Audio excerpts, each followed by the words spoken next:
falir, assim como qualquer um de nós também pode errar. Pode errar, nós podemos. Nós não somos santos, precisamos ter essa compreensão. Ou seja, nós ainda não somos perfeitos, estamos em processo de construção dessa perfeição. Fomos criados por Deus, simples, ignorantes quanto ao conhecimento, mas todos nós trazemos dentro de nós a perfectibilidade, que é essa capacidade que nós temos de um dia nos tornarmos seres perfeitos. O que devemos é saber aproveitar as oportunidades para fazermos mais e mais e mais, sem lamentação, sem tristeza no coração, mas trabalhando sempre para que com essa alegria nós possamos vencer a nós mesmos e que busquemos ver o bem no outro de forma que possa atenuar o mal que nele existe. Mas São Luís faz um questionamento, feito um questionamento a ele: não seria muito bom passar, como se diz, a mão na cabeça de quem comete o erro? E ele diz: não é bem isso, mas é preciso que você olhe. Você tem autoridade suficiente para recriminar o outro? Será que aquilo que você vê de defeito que existe no outro não é exatamente o que tem dentro de você? Muitas vezes nós não percebemos, pelo nosso orgulho e pela nossa vaidade, que o defeito que a gente vê no outro é exatamente aquilo que está em nós. E aí faltamos com indulgência para com o outro. Nós lembremos daquela passagem que tem no Evangelho desse capítulo, chamado Cisco e a Trave. Quantas e quantas vezes Jesus não nos chamou a atenção ao observar os nossos movimentos de colocar defeito nos outros? E Jesus diz: por que vês o cisco no olho do teu irmão quando no teu tem uma trave? Uma trave é algo bastante grande, um cisco é quase nada.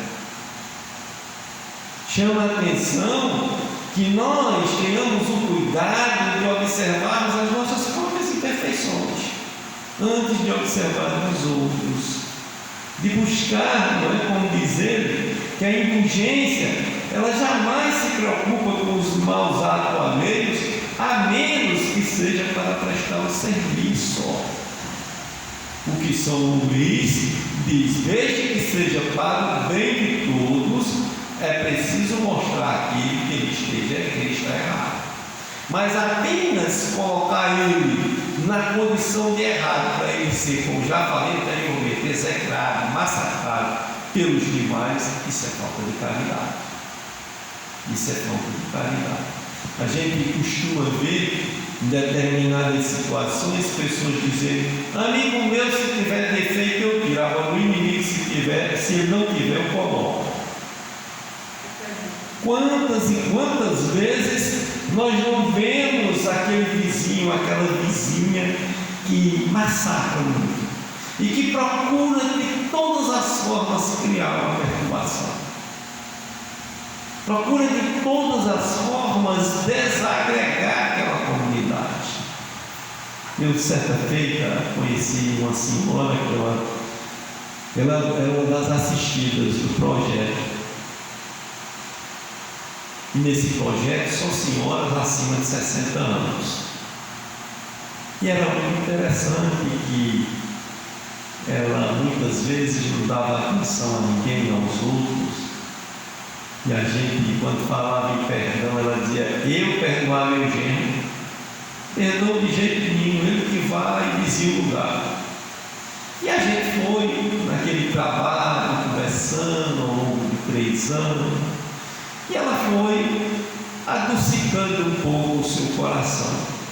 E na sua comunidade, na rua que ela morava, ela só se comunicava com o senhor que tinha o mercadinho. Só com o senhor que tinha o mercadinho. E eis que lá, naquelas doações que eram feitas naquela época, ela ganhou uma máquina, mas não tinha um pé. E aí apareceu uma outra pessoa que ela disse que ainda tinha vontade de costurar e que deu um pé. E nós fomos levar esse pé de máquina na casa dela. Eu contei com a ajuda de uma outra que recebia assistência e disse: lá é um pouco difícil para chegar, melhor eu ir para o senhor. E eu agradeci pela ajuda dela que ela foi comigo. E chegamos lá, no mercadinho daquele senhor, que era a única pessoa que falava com ela, e perguntamos para saber qual era a casa dela, porque o mercadinho a outra sabia, não sabia onde era a casa. Ele disse: eu vou dizer porque eu não guardo mágoa dela, que ela não é muito boa da cabeça. Certo? Porque a única pessoa que ela falava aqui era eu, ela agora está intrigada de mim. Né? Ou seja, ela não tinha indulgência consigo mesmo. Ela não carregava esse sentimento de amor a si mesmo e buscava evitar o contato com os demais. Mas passou os anos e ela foi entender a necessidade de que se os outros tinham defeito, se o outro tinha um defeito, ela também tinha. Quem de nós pode dizer que aqui está e que não tem nenhum defeito? Já temos virtudes, é lógico. Já desenvolvemos muitas coisas boas dentro de nós, mas ainda temos muitos defeitos que precisamos corrigir. E isso é caridade para com nós mesmos. E ao invés de ficarmos anotando o defeito dos outros, essas mensagens trazidas pelo Espírito de José, por João, o bispo de Bordeaux na França, e do Feito, o bispo de Nevers, ou seja, são dois bispos, e o Espírito de José, chamando essa atenção para que não sejamos indulgentes, que compreendamos essa importância de ser indulgente com a imperfeição do outro, de ter essa paz consigo, essa tranquilidade, de estar perto do outro, mesmo que o outro tenha os seus defeitos, você não ter nenhuma animosidade contra aquela criatura, mas através do seu exemplo, você tentar conduzir aquela criatura ao caminho certo. Ele diz que a indulgência não faz observações chocantes, nem traz censura no lábio, mas apenas conselhos quase sempre velados. Ou seja, em vez de ir à crítica, vamos, de forma simples e tranquila, aconselhar o outro, orientar o outro, trabalhar valores que estão dormindo dentro daquela criatura. Porque Deus, quando nos criou, colocou em todos nós um potencial divino imenso. Porém, muitas vezes, por falta de compreensão das leis de Deus, nós não sabemos ainda trabalhar esse potencial que dorme dentro da gente. E aí, quando nós estivermos diante daqueles que muitas vezes assim se comportam, que não são indulgentes, ou que simplesmente vê o defeito do outro, a gente faz diferente.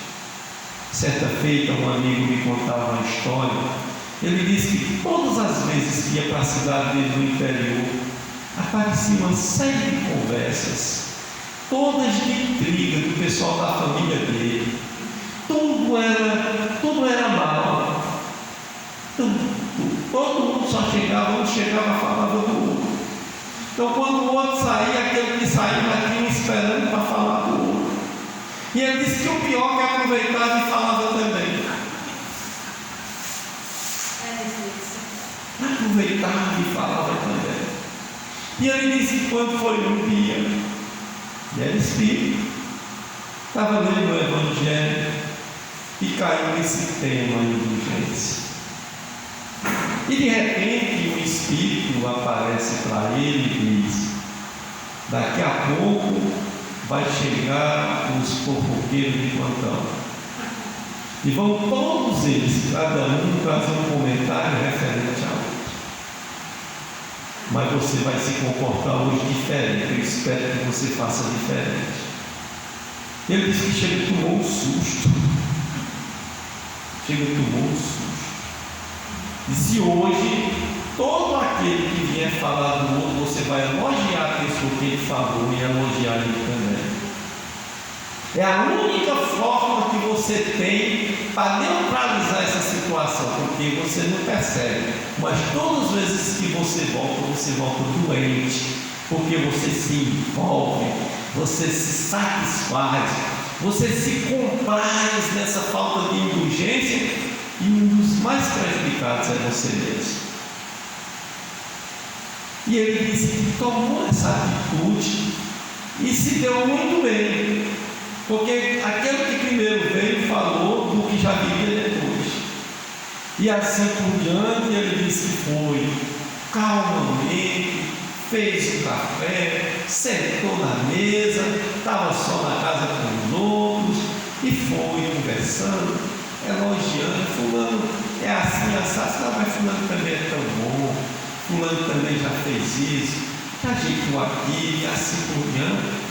E começou a mudar o foco da conversa com relação a que cada um ali trazia. Pelo menos ele deixou a impressão para que aqueles que ali ficaram essa importância de nós não apenas vermos o mal que habita no outro,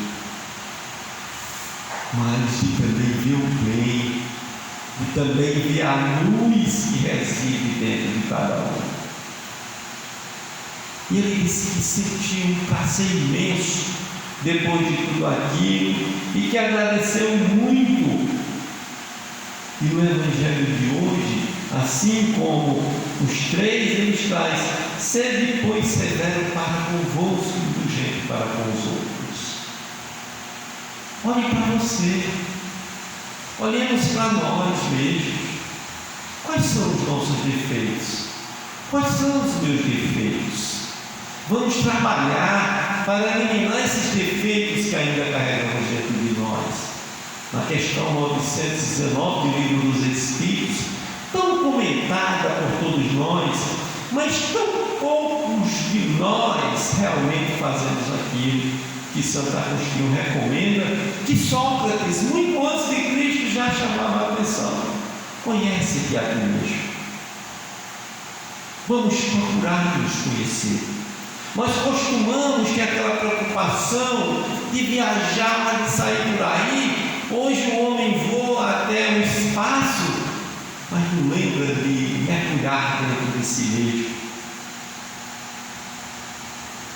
de procurar dentro de si o que lhe falta de fato para ter paz, para ser feliz. E Santo Agostinho, assim, ele recomenda que quando nós, ao encerrarmos o dia, façamos uma reflexão do que fizemos de bom, do que fizemos de mal. Aquilo que nós fizemos de mal, que no dia seguinte procuremos corrigir, mas ele ainda chama a atenção: aquilo que fizermos de bom, procuremos fazer melhor, qualificar o bem que nós fizemos, eliminar as práticas maus que ainda carregamos conosco. Diz o Espírito José: sede indulgente, meus amigos, porque a indulgência atrai, acalma, corrige, enquanto o rigor desalenta, afasta e irrita. Se você chega de forma indulgente para conversar com aquele outro que está no momento de exasperação, você tem mais chance de convencer. Mas se você não chega docemente, de forma afável, compreendendo a dor do outro,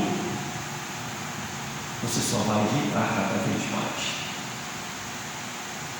Quando muitas vezes nós estamos nos nossos momentos de perturbação, né? Quando o outro muitas vezes vai nos dirigir na palavra, a gente não quer nem saber. Por isso é que precisa a gente saber falar. Por isso que a doutrina espírita é essa doutrina que nos acolhe com as nossas imperfeições, que nos traz explicações que são necessárias ao engrandecimento do nosso espírito. E nós, na condição de espírita que estamos e que somos, precisamos, logicamente, entender tudo isso e buscar vivenciais que a doutrina espírita pede para todos nós. E não está simplesmente apontando os defeitos dos outros. O Espírito de João, o bispo de Bordeaux, ele diz: sustentai os fortes, estimulai a perseverança, fortificai os fracos, mostrando-lhes a bondade de Deus, que leva em conta o menor arrependimento. Ora, sustenta o forte, ama mais aquele que tu já ama, mas levanta aquele que está caído, mesmo que ele te inspire indiferença, mesmo que ele não tenha o mesmo sentimento por você, não importa, façamos a nossa parte. Lembremos que Deus leva em conta o menor arrependimento do outro. Ele diz: mostrar a todos o anjo de penitência, estendendo as asas brancas sobre as faltas humanas. Deus já deixou de nos amar pelos defeitos que nós temos? Não. E Jesus traz essa mensagem que está lá no capítulo 12 do Evangelho segundo o Espiritismo: amai os vossos inimigos. Quando ele disse: só amardes aquele que vos ama. O que estás fazendo mais do que as pessoas de má vida que se amam mutuamente? Chamando a atenção que nós não apenas amemos aquele que nos ama, mas que também amemos aquele que nos inspira em indiferença. Não vai significar que nós tenhamos que estar de braços dados junto com ele, comendo na mesma mesa. Lógico, nessa encarnação talvez não dê tempo, mas lá na frente a gente sabe que todos esses obstáculos são superáveis. Mas é não lhes desejar o mal, não lhes fazer o mal, e sempre que é oportuno uma necessidade de socorro e assistência, seja você o primeiro a servir. Seja indulgente, coloque-se no lugar do outro. Coloque-se no lugar do outro. É preciso que a gente busque de fato, que ele diz aqui: compreendei toda a misericórdia infinita de vosso Pai, e não esqueçais de lhe dizer em pensamento, mas sobretudo pelas vossas orações, perdoai as nossas ofensas, como nós devemos perdoar os nossos ofensores. E às vezes a gente fica remoendo alguma coisa que fica no passado tão distante. Pasmem, eu sou do sertão de Pernambuco e muitas vezes a gente chega naquelas cidades do interior e há brigas de família que fazem mais de 100 anos em que as pessoas assassinam umas às outras. E outras cidades, e tantas cidades. E às vezes dá pena, porque por incrível que pareça, eles chegam a ser todos parentes. Todos parentes. Na consanguinidade, né? Mas nós temos que entender que somos todos irmãos, porque somos filhos de Deus e que fazemos parte da família universal. Ele diz: por que solicitais ao Senhor quando lhe pedis perdão? Quando eu vou pedir perdão a Deus pelos meus erros, como é que eu me coloco? Será que eu de fato tenho condições de pedir o perdão? Eu estou limpo desse sentimento que eu animo contra o outro? Há uma história que eles contam de 2 cidadãos árabes, e que eles estavam a caminhar, e eis que eles todos dois, como viajantes, houve uma discussão e Hariri bateu em Rafik. E ali, Hariri vai escrever na margem do mar, que ali estava próximo: hoje, Hariri bateu em mim, jogou na areia. E eis que, de repente, em uma outra situação, aconteceu um outro caso, e Hariri salvou Rafik da morte física. E Rafik foi na pedra e escreveu: hoje Hariri salvou minha vida. E Hariri olha para Rafik e diz: Rafik, por que quando eu te bati, tu escrevesse na areia, e porque eu te salvei, tu escrevesse na pedra? E ele disse muito simples: pelo amor que eu tenho por você, pelo amor que Alá me inspirou a ter, eu só podia escrever na areia para que as ondas apagassem e que essas marcas não ficassem em mim. Mas o bem que você me fez, eu fiz questão de escrever na pedra, para que jamais se apague da minha lembrança esse carinho que você tem por mim, mas que em outro momento não soube mostrar, mas agora você mostrou. Veja que coisa maravilhosa, que coisa fantástica. Há uma outra passagem, como aquela passagem da mulher adúltera, em que há todo um contexto para chegar naquela situação. Aquela mulher foi simplesmente abandonada. As mulheres daquela época, quando casavam, o seu pai pegava todos os dotes que tinham para que ela levasse, para que ela tivesse um marido. Era como quase que se comprasse um marido. Para que ela tivesse um marido, ela levava todos os dotes. E aí, quando ela encontrava um mal intencionado, o que é que acontecia? Ele acabava com tudo, ou arrumava outro, ou já tinha outro, esquecia aquela, porque ele queria os dotes. Ele de fato não amava aquela criatura. E ele abandona aquela jovem que ele conheceu, que foi lhe dada em casamento, ainda muito jovem mesmo, que era costume, entre 14 e 16 anos, seria oferecido em casamento, porque poderia ficar muito velho e não casar, e isso poderia ser comentário da sociedade. E aquele homem simplesmente abandona aquela garota, aquela jovem, e ali apareceu outro mal intencionado que o envolve e que comete o ato delituoso, e ela é levada à praça pública. Mas Jesus, como tinha conhecimento de tudo que se apresentava, ali naquele momento, aquele massacre que poderia acontecer, dirigido por um sacerdote, ou seja, que ele precisaria tirar a primeira pedra para que os demais pudessem, aquele que dirigia o momento do apedrejamento.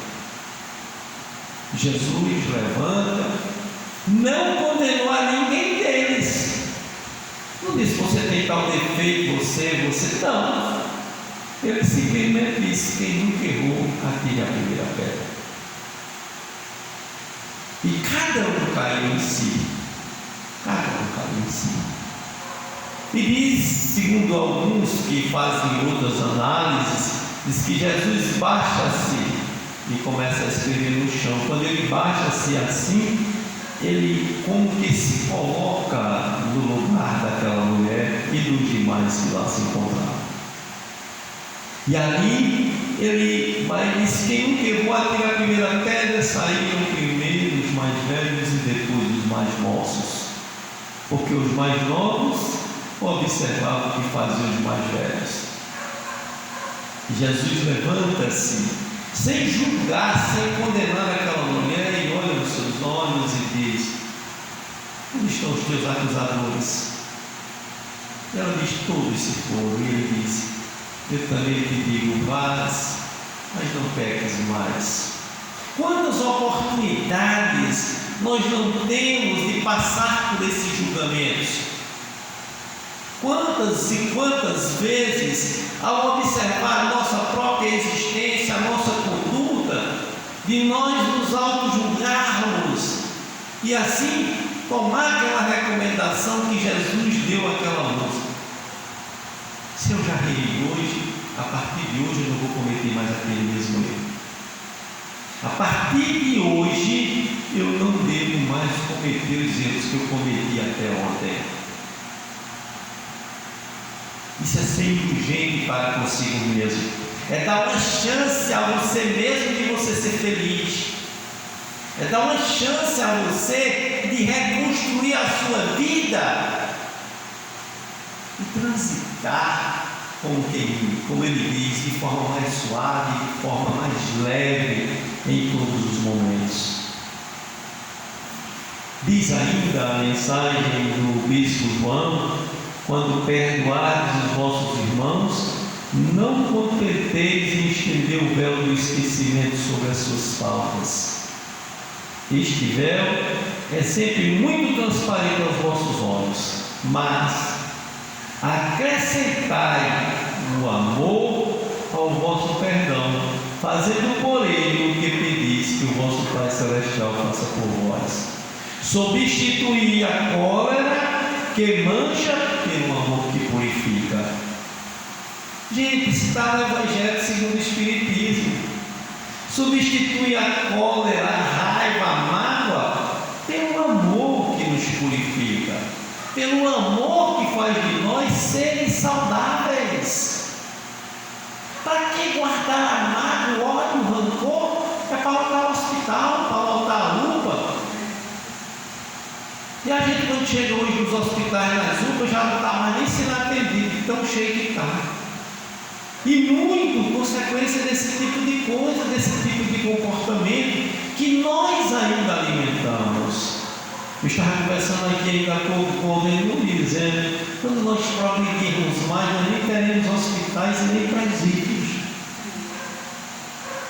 porque nós vamos estar animados pelo sentimento de amor, e quem ama não adoece, quem ama não pratica o mal, quem ama elimina tudo aquilo que possa prejudicar a sua existência, a sua vida.